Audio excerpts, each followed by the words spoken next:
Hello, Clinton Miner here from Sawtooth Bushcraft.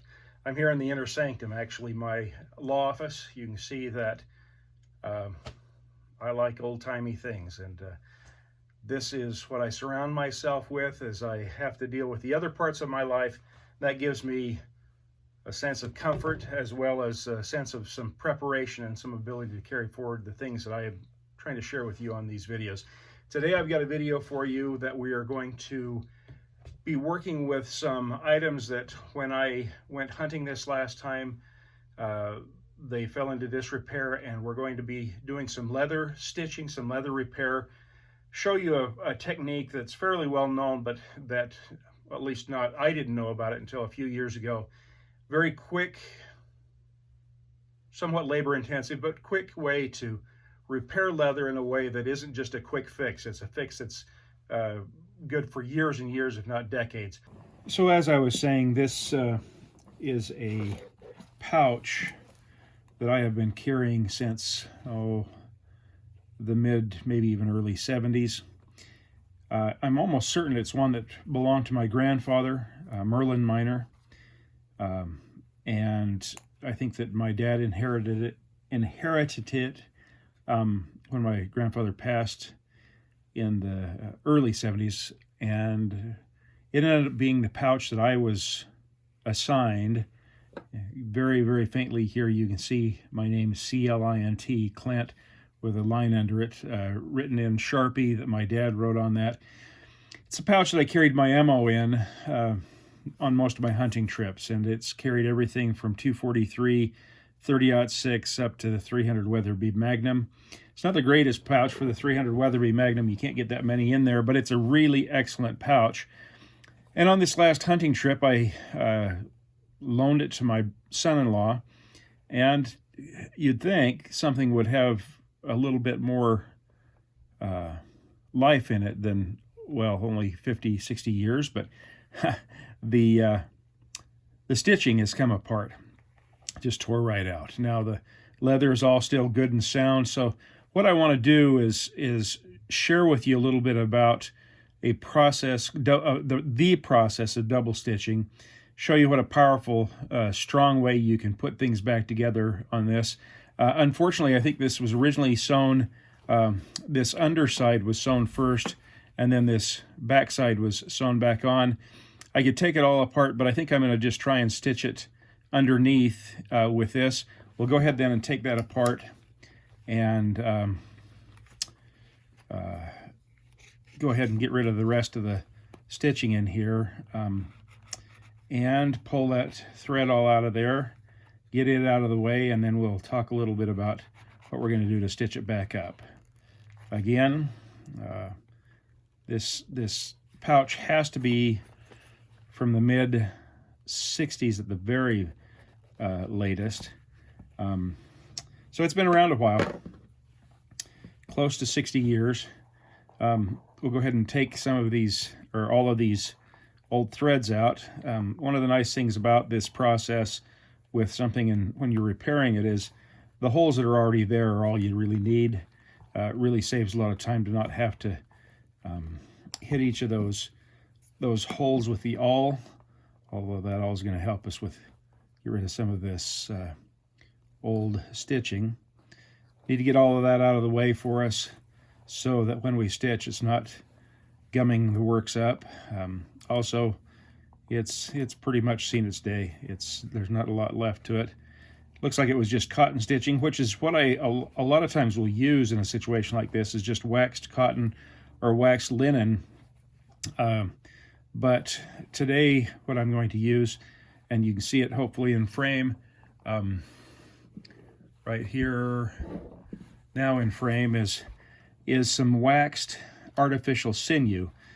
Something I use quite often. It's acts and works a lot like real sinew, and we'll use it in the process we're going to go through today to do the double stitching. The value of this process, the value of this double stitching, is that without having a machine to stitch something like this up, you're in a situation where you really want to have a very strong and, quite frankly, redundant stitch to put together something that's going to take this much abuse, this much stress, because this is going to be on a belt that not only does it have to carry the weight of the cartridges or whatever else we're going to carry in this, a little bit of buckbrush leaf there, but not only does it have to carry the cartridges, but because it's on the belt and it's hanging free like that, it's going to be in a situation where there's going to very likely be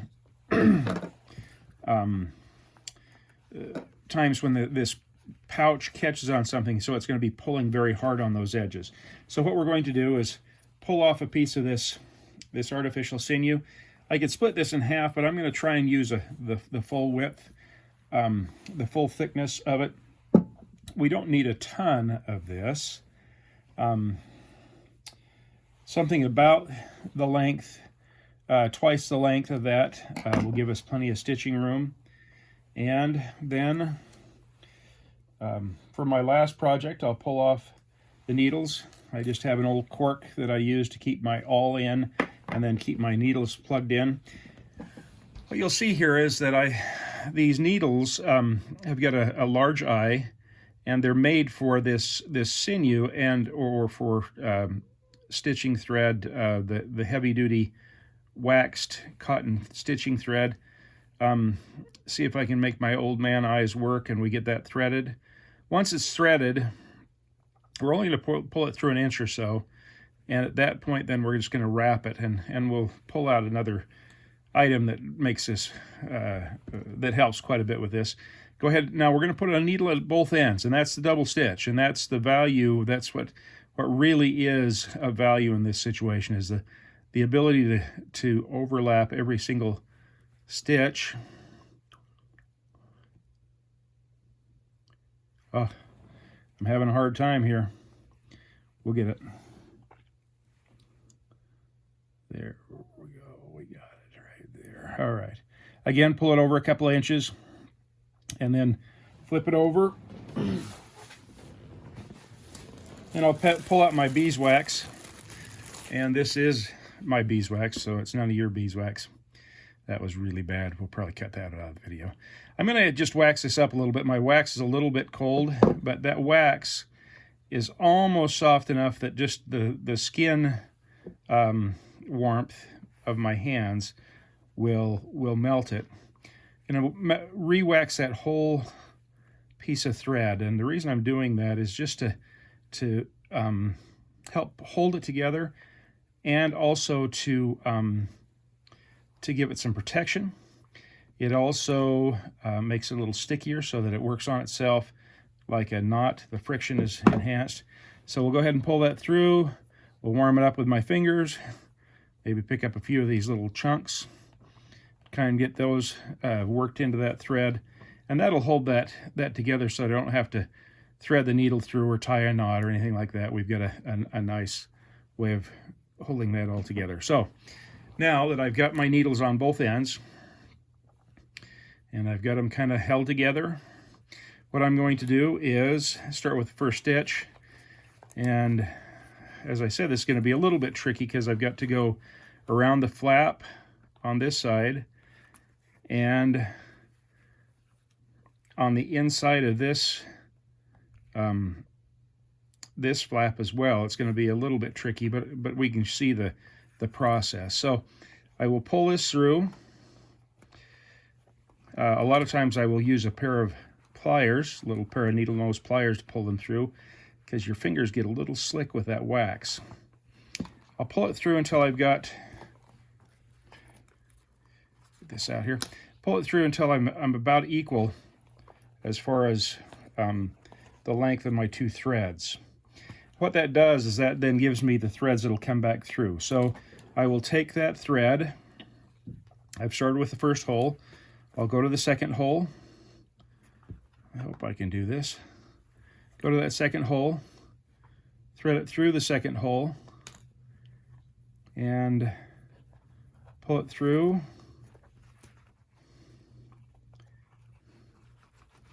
Until it's tight. Oh, don't want to pull too far. Pull a little bit extra. go back, and then I will take this thread, so it's the opposite end, and go right back through that same hole. That's the double stitching. That's where I'm getting the redundancy and the strength coming from both directions, so that the stress and pressure that happens to this pouch is actually being applied essentially to 2 threads instead of 1, and the binding effect of the 2 threads going contrary to each other is going to hold this together much better than just doing a stitch, a single stitch weave. You know, best laid plans of mice and men. What I did is I grabbed the same one that I had put through and put it back through. So we're going to try again. Trying to talk and chew bubble gum at the same time is not my strength.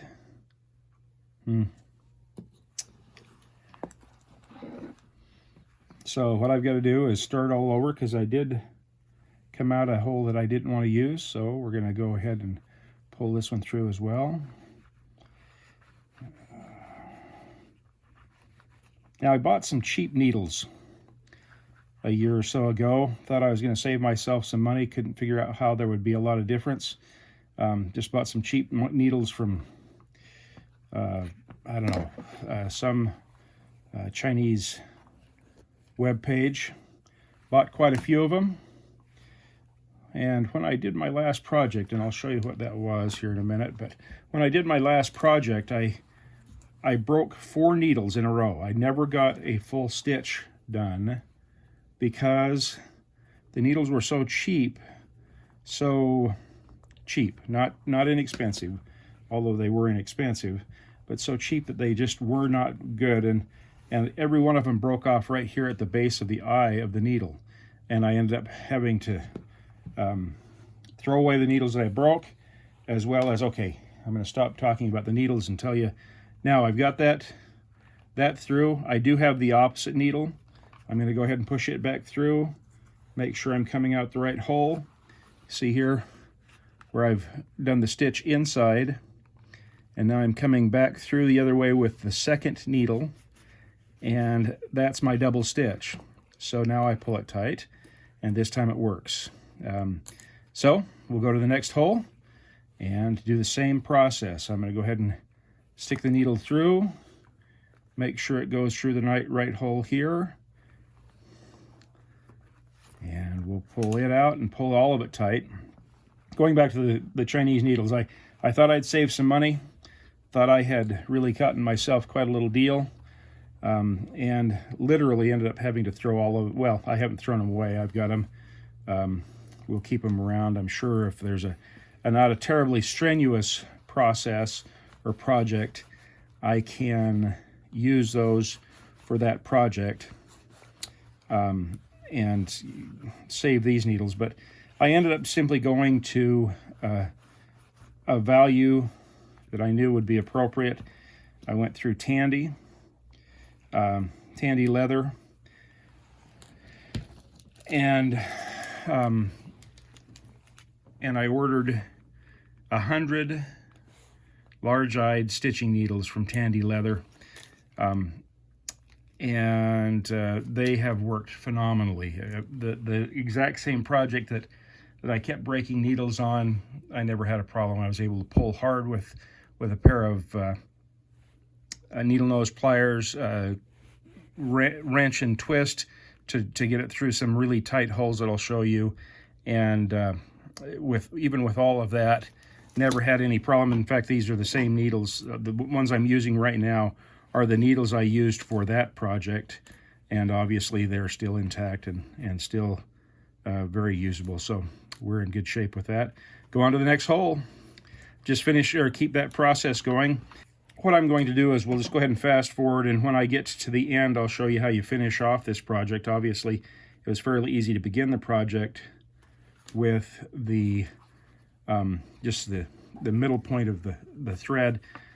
Show you how you finish it off so that it will maintain its strength at the end.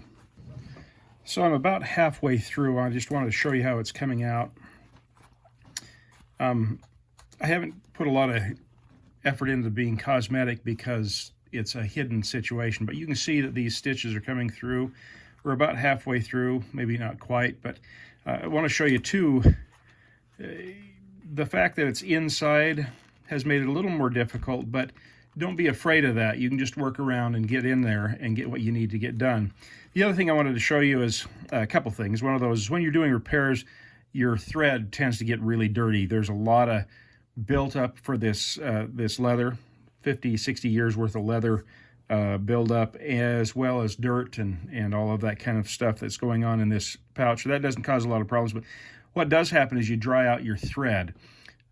Dry is maybe not the right word, but the wax tends to go away from your thread. And so what I've done is just simply taken that thread and dragged it back through my beeswax.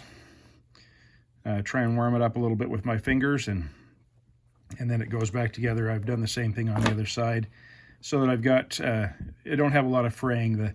The stitching is not coming apart, and I can continue to stitch. I'm lucky enough, I've got a wonderful source of beeswax. One of my very oldest and dearest friends, James Barnes, and his wife Julie, raise bees, and they were able to get me a lot of first-class beeswax. This being the purest and the best I think I've ever seen. It is really some clean stuff. Very good for this stitching. Things I'm going to go ahead and do here as I get to the end. Those last 3 holes, we're going to do some back stitching. So there will be double stitching. So I'm going to go ahead and take my awl, which, as you can see, has got a fairly wide blade in it, or a fairly wide point. And I'm going to put it through those holes and just get them a little bit bigger. It'll save me a lot of pain as I'm trying to come back on the back stitch. Now, these holes are plenty big for the main stitch, but you'll see as we finish this up that main stitch is going to be stitched over as we come back. So what we'll do is I'll go ahead and come back when I'm ready to start doing those double stitches. All right, I've come to the end of where I'm going to stitch. You'll see that the last hole has torn out, so I'm not going to put a stitch through that, but I've come all the way. Look on the inside, I think we can see it a little better. I've come all the way across, started over here on the right-hand side and worked my way across, and I'm at the last stitch on the left-hand side. My needles are on opposite points again. So what I'm going to do now to strengthen this and to essentially tie it off is a lot like what you do when you sew with a sewing machine. You stitch back over the top of it. So what I will do is simply take I was pretty stingy with my string here with my thread, but I think we got plenty to get through. I'm going to come back and go back a stitch. You'll see that you see here's the last hole, and I've come back through on this stitch. I pulled out my EDC and got out my little multi-tool that I carry in my pocket all the time. Has made my life much easier. I've got that stitched through, so now there's actually a number of stitches through that same hole. We're going to go back through, and just like we did before, double stitch as though there were not a thread going through there. And we'll do that for 2 or 3 of these holes, which will give us enough tension and enough friction that will hold that thread in, and also reinforce the end of that sewing, so that when that extra stress is placed on it, it will not just break the thread, although this thread is very strong. But it's just some extra strength you get out of the process. And at the same time, you're essentially tying a knot at the end of this, so that you've got, it doesn't just come unfrayed. So just going back again, double stitching both ways. We'll do one more eye after this, one more hole.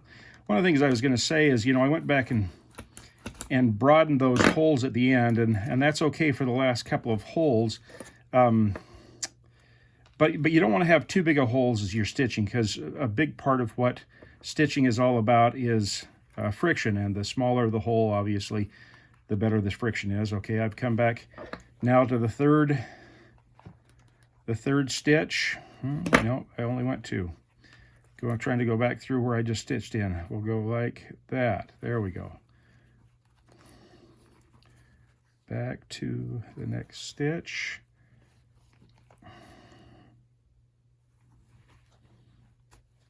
There we go. Oh, I went too many. That's one more try.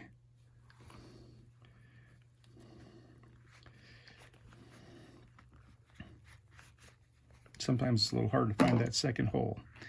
So pull that one through.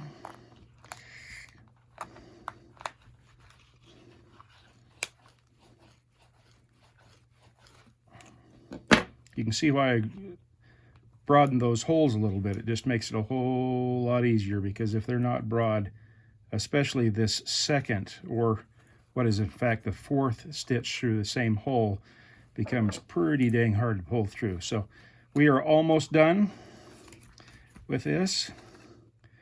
What I will then do after I've gotten this all put together and we've snipped those ends off, we'll go ahead and do that right now. Go ahead, and we've gone back 3, so we've got plenty of tension there. Take that off. Do the same process on this end, or on this side. We'll go ahead and take it off right there. And everything has its place and everything in its place. We'll go ahead and put the needles away. Put away the awl, because I can tell you it can do nasty things to you. Got some extra thread there from the last project, and we'll go ahead and throw that away. Now, so this is the original stitching. It was, like I say, I think it was probably just cotton stitching. Looks like it probably was done with a machine.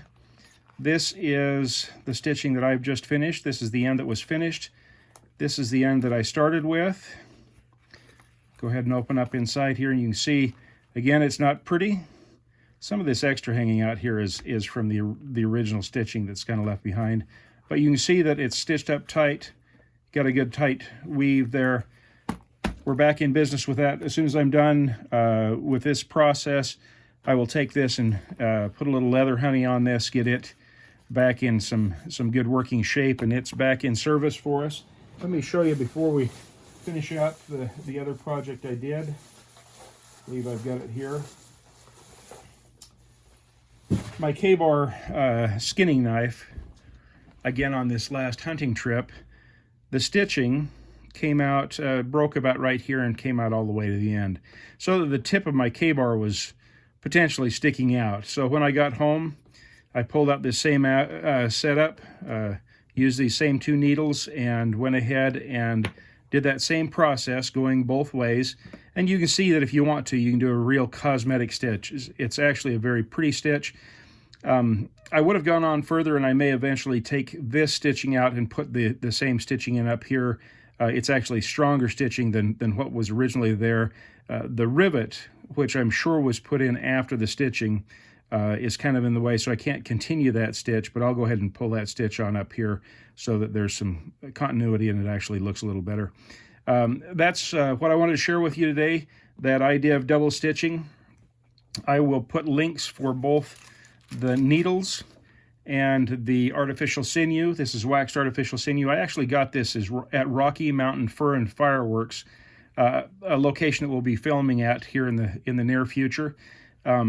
Excellent product that you know, there's a lot of years worth of use in that. Or if things go bad, maybe I've got something that I can supplement my income or my intake, my barter strength with, by doing repairs. So again, this is Clinton Miner from Sage and Sawtooth Bushcraft. Remember, if you're prepared, you're never really lost. Again, thank you for all of your support. If you haven't already, please subscribe. And if you have subscribed and you enjoy these videos, please like them and share them with your friends.